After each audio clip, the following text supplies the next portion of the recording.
ರಾಜ್ಯದಲ್ಲಿ ಹೆಚ್ಚಾಯ್ತು DCM DK ಹಾಗೂ ಸಿಎಂ ಸಿದ್ದು ಒಳ ಜಗಳ.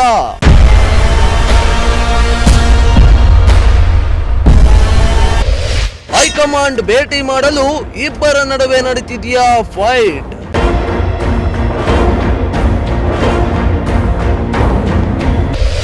ನವೆಂಬರ್ 15ಕ್ಕೆ ಸಿಎಂ ಡೇಟ್ ಫಿಕ್ಸ್ ಆಗಿದ್ರೆ ನವೆಂಬರ್ 11ಕ್ಕೆ ಡಿಕೆ ಫ್ಲೈಟ್ ಹತ್ತೋಕೆ ರೆಡಿ.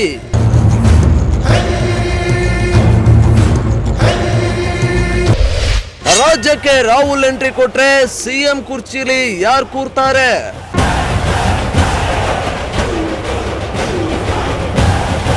ರಾಜ್ಯದ ರಾಜಕಾರಣದಲ್ಲಿ ಹಲವು ದಿನಗಳಿಂದ ಮತ್ತೆ ಸಿಎಂ ಕುರ್ಚಿ ವಿಚಾರ ಗರಿಗೆದರಿದೆ. ಹಲವು ತಿಂಗಳುಗಳಿಂದ ಸೈಲೆಂಟ್ ಆಗಿದ್ದ ಸಿಎಂ ಕುರ್ಚಿ ಚರ್ಚೆ ವಿಷಯ ಇದೀಗ ರಾಜಕೀಯವಾಗಿ ತಲ್ಲಣವನ್ನ ಸೃಷ್ಟಿಸಿದೆ.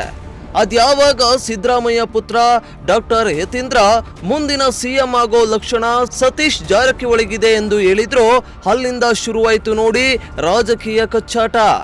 ಒಂದು ಕಡೆ KN ರಾಜಣ್ಣ 5 ವರ್ಷ ಸಿಎಂ ಸಿದ್ದರಾಮಯ್ಯನೇ ಇರ್ತಾರೆ ಅಂತ ಹೇಳಿದ್ರು. ಅತ್ತ ಅವರ ಮಗ ರಾಜೇಂದ್ರ ಯತೀಂದ್ರ ಪರ ಬ್ಯಾಟ್ ಬೀಸಿ ಇಂಡೈರೆಕ್ಟ್ ಆಗಿ ಸಿಎಂ ಬದಲಾವಣೆ ಆಗಬೇಕು ಅನ್ನೋ ಸುಳಿವನ್ನ ನೀಡಿದ್ರು. ಜೊತೆಗೆ ಪರಮೇಶ್ವರ್ ಸಿಎಂ ರೇಸ್ನಲ್ಲಿದ್ದು ವೈಯಕ್ತಿಕವಾಗಿ ಇಷ್ಟವಿಲ್ಲವೇನೋ ಅನ್ನುವುದನ್ನ ತೋರಿಸಿಕೊಳ್ಳದೆ ಅಹಿಂದ ನಾಯಕರು ಆಗಲಿ ಅಂತ ಪರಮೇಶ್ವರ್ಗೆ ಟಾಂಗ್ ಕೊಟ್ರು ಎನ್ನಲಾಗುತ್ತಿದೆ.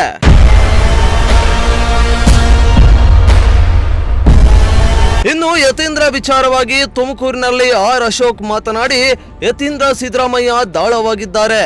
ಇಂಥ ಡ್ರಾಮಾವನ್ನ ಮಾಡ್ತಾ ಇರುವುದು ಖುದ್ದು ಸಿಎಂ. ತಮ್ಮ ಕುರ್ಚಿ ಉಳಿಸಿಕೊಳ್ಳೋಕೆ ಇಂತಹ ಡ್ರಾಮಾ ಮಾಡ್ತಾ ಇದ್ದಾರೆ. ಸಿಎಂ ತುಂಬಾ ಚಾಣಾಕ್ಷತನದಿಂದಲೇ ರಾಜಕೀಯ ಚದುರಂಗದಾಟವನ್ನ ಆಡ್ತಾ ಇದ್ದಾರೆ. ಇದಕ್ಕಾಗಿ ತಮ್ಮ ಮಗನನ್ನ ಇಂಡೈರೆಕ್ಟ್ ಆಗಿ ಚೂ ಬಿಟ್ಟಿದ್ದಾರೆ ಎಂದಿದ್ರು. ಯತೀಂದ್ರ ವಿಚಾರಕ್ಕೆ ಪರಮೇಶ್ವರ್ ಕೂಡ ಪ್ರತಿಕ್ರಿಯೆ ನೀಡಿದ್ರು. ಇದೀಗ ಸಿಎಂ ಕುರ್ಚಿ ಚರ್ಚೆ ವಿಚಾರ ಇದೀಗ ಹೈಕಮಾಂಡ್ ಅಂಗಳಕ್ಕೆ ಬಿದ್ದಿದೆ. ಇದೇ ನವೆಂಬರ್ 15ಕ್ಕೆ ಹೈಕಮಾಂಡ್ ಭೇಟಿ ಮಾಡಲು ಸಿಎಂ ಸಿದ್ದರಾಮಯ್ಯ ಸಿದ್ಧರಾಗಿದ್ರೆ, ಇದರ ಬೆನ್ನಲ್ಲೇ ಅವರಿಗಿಂತ ಮುಂಚೆಯೇ ಡಿಕೆ ಶಿವಕುಮಾರ್ ಅಂದ್ರೆ ನವೆಂಬರ್ 11ಕ್ಕೆ ಹೋಗ್ತಿದ್ದಾರೆ ಎನ್ನಲಾಗುತ್ತಿದೆ.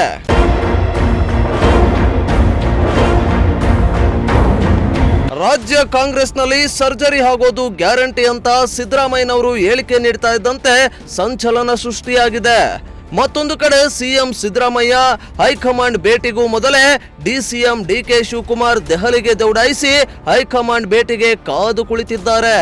ಇದರ ನಡುವೆ ಸಚಿವರು ಸಂಪುಟ ಪುನರ್ರಚನೆ ವಿಷಯದಲ್ಲಿ ಅಡ್ಡಗೋಡೆ ಮೇಲೆ ದೀಪವಿಟ್ಟಂತೆ ಮಾತನಾಡ್ತಾ ಇದ್ದಾರೆ. ರಾಜ್ಯ ಕಾಂಗ್ರೆಸ್ ಪಾಳೆಯದಲ್ಲಿ ನವೆಂಬರ್ ಕ್ರಾಂತಿ, ಅಧಿಕಾರ ಹಂಚಿಕೆ, ಉತ್ತರಾಧಿಕಾರ ಗದ್ದಲವೇ ಮಾರ್ಧನಿಸುತ್ತಿದೆ. ಅದರಲ್ಲೂ ಕುಂದಾನಗರಿಯಲ್ಲಿ ಸಿಎಂ ಸಿದ್ದರಾಮಯ್ಯ ನೀಡಿದ ಅದೊಂದು ಸುಳಿವು ಕಾಂಗ್ರೆಸ್ ಮನೆಯಲ್ಲಿ ತಲ್ಲಣವನ್ನೇ ಸೃಷ್ಟಿಸಿದೆ. ಇದರ ಬೆನ್ನಲ್ಲೇ ಡಿಸಿಎಂ ಡಿಕೆ ಶಿವಕುಮಾರ್ ದೆಹಲಿಗೆ ದೌಡಾಯಿಸಿದ್ದು ಭಾರೀ ಕುತೂಹಲ ಮೂಡಿಸಿದೆ.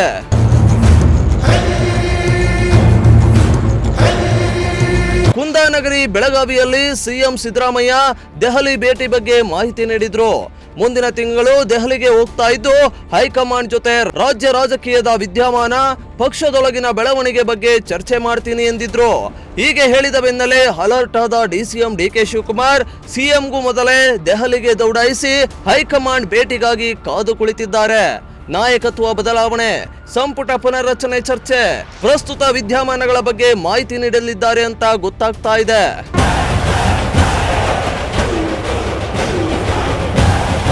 ನವೆಂಬರ್ ತಿಂಗಳು ಹತ್ತಿರವಾಗ್ತಿದ್ದಂತೆ ಕಾಂಗ್ರೆಸ್ನಲ್ಲಿ ಕ್ರಾಂತಿಯ ಸದ್ದು ಜೋರಾಗ್ತಾ ಇದ್ದು, ಬಿಹಾರ ಎಲೆಕ್ಷನ್ ಬಳಿಕ ರಾಜ್ಯ ಕಾಂಗ್ರೆಸ್ನಲ್ಲಿ ಸರ್ಜರಿ ಆಗೋದು ಗ್ಯಾರಂಟಿ ಎನ್ನಲಾಗ್ತಾ ಇದೆ.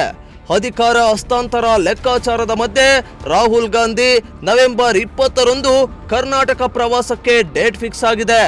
ನವೆಂಬರ್ ಕ್ರಾಂತಿ ಚರ್ಚೆ ಮಧ್ಯೆಯೇ ರಾಹುಲ್ ಭೇಟಿ ಅಚ್ಚರಿ ಮತ್ತು ಕುತೂಹಲದ ಘಟ್ಟಕ್ಕೆ ಕರೆದೊಯ್ತಾ ಇದೆ. ಇನ್ನು ರಾಜ್ಯಕ್ಕೆ ರಾಹುಲ್ ಗಾಂಧಿ ಆಗಮಿಸುವ ದಿನಾಂಕ ಕೂಡ ಫಿಕ್ಸ್ ಆಗಿದ್ದು ನವೆಂಬರ್ 20ಕ್ಕೆ ರಾಜ್ಯಕ್ಕೆ ಎಂಟ್ರಿ ಕೊಡಲಿದ್ದಾರೆ ಎನ್ನಲಾಗ್ತಾ ಇದೆ. ರಾಹುಲ್ ಭೇಟಿಯಿಂದ ಡಿಸಿಎಂ ಡಿಕೆ ಮತ್ತು ಸಿಎಂ ಸಿದ್ದರಾಮಯ್ಯ ನಡುವೆ ನಡೆಯುತ್ತಿರುವ ಆಂತರಿಕ ಕಲಹ ಜೋರಾಗ್ತಾ ಇದೆ. ರಾಹುಲ್ ಎಂಟ್ರಿಯಿಂದ ತಣ್ಣಗಾಗುತ್ತಾ ಅನ್ನೋ ಪ್ರಶ್ನೆ ರಾಜಕೀಯ ವಲಯದಲ್ಲಿ ಕೇಳಿ ಬರ್ತಾ ಇದೆ.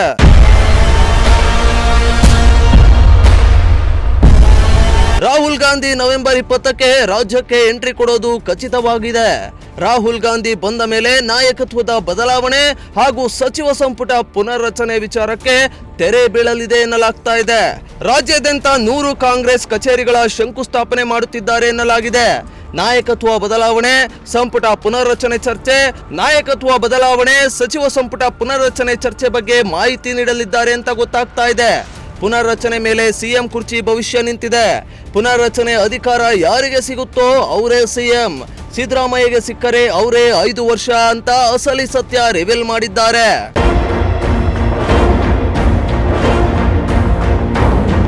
ಇತ್ತ ಕೃಷ್ಣ ಬೈರೇಗೌಡ ಸಚಿವ ಸ್ಥಾನ ತ್ಯಾಗದ ಅಸ್ತ್ರ ಪ್ರಯೋಗ ಆಗುತ್ತಲೇ ಇನ್ನಷ್ಟು ಸಚಿವರು ಅದೇ ಹಾದಿ ಹಿಡಿದಿದ್ದಾರೆ.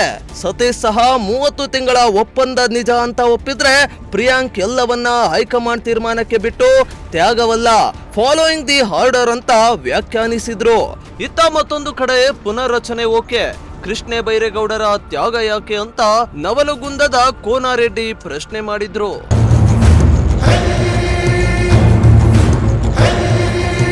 ಇತ್ತ ಕಾಂಗ್ರೆಸ್ಗೆ ಪಕ್ಷಾಂತರವಾಗಿ ಬಂದ ಸವದಿಗೆ ಮಂತ್ರಿ ಆಸೆ ಮರೀಚಿಕೆಯಾಗಿದೆ. ಜನವರಿಯಲ್ಲಿ ನನಗೆ ಶುಕ್ರ ದಶೆ ಬರೋದು ಪಕ್ಕಾ ಅಂತ ಖುಷಿಯಾಗಿದ್ದಾರೆ.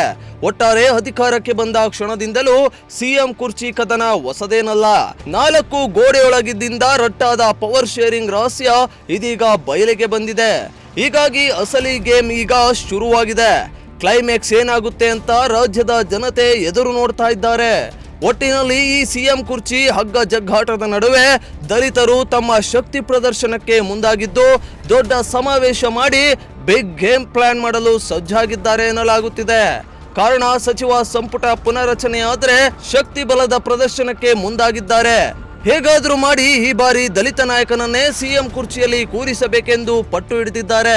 ಒಂದು ವೇಳೆ ಈ ಪವರ್ ಶೇರಿಂಗ್ ಕನ್ಫರ್ಮ್ ಆದ್ರೆ ಸಿಎಂ ಸಿದ್ದರಾಮಯ್ಯ ತಮ್ಮ ಕುರ್ಚಿಯನ್ನ ಬಿಟ್ಟು ಕೊಡಬೇಕಾಗುತ್ತದೆ. ಆದ್ರೆ ಸಿಎಂಗೆ ಕುರ್ಚಿ ಬಿಡಲು ಇಷ್ಟ ಇಲ್ಲ. ಇತ್ತ ಡಿಸಿಎಂ ಡಿಕೆ ಶಿವಕುಮಾರ್ ಸಿಎಂ ಆದ್ರೆ 5 ವರ್ಷ ಇರ್ತಾರೆ ಎಂದಿದ್ರು. ಇದೀಗ ಅವರು ಕೂಡ ಒಳಗೊಳಗೆ ಕುರ್ಚಿಯ ಆಸೆ ಪಡ್ತಾ ಇದ್ದಾರೆ. ರಾಹುಲ್ ಎಂಟ್ರಿಯ ಬಳಿಕವೇ ಈ ಎಲ್ಲ ವಿಚಾರಗಳಿಗೆ ತೆರೆ ಬೀಳಲಿದೆ. Bureau report, Prajashakti TV.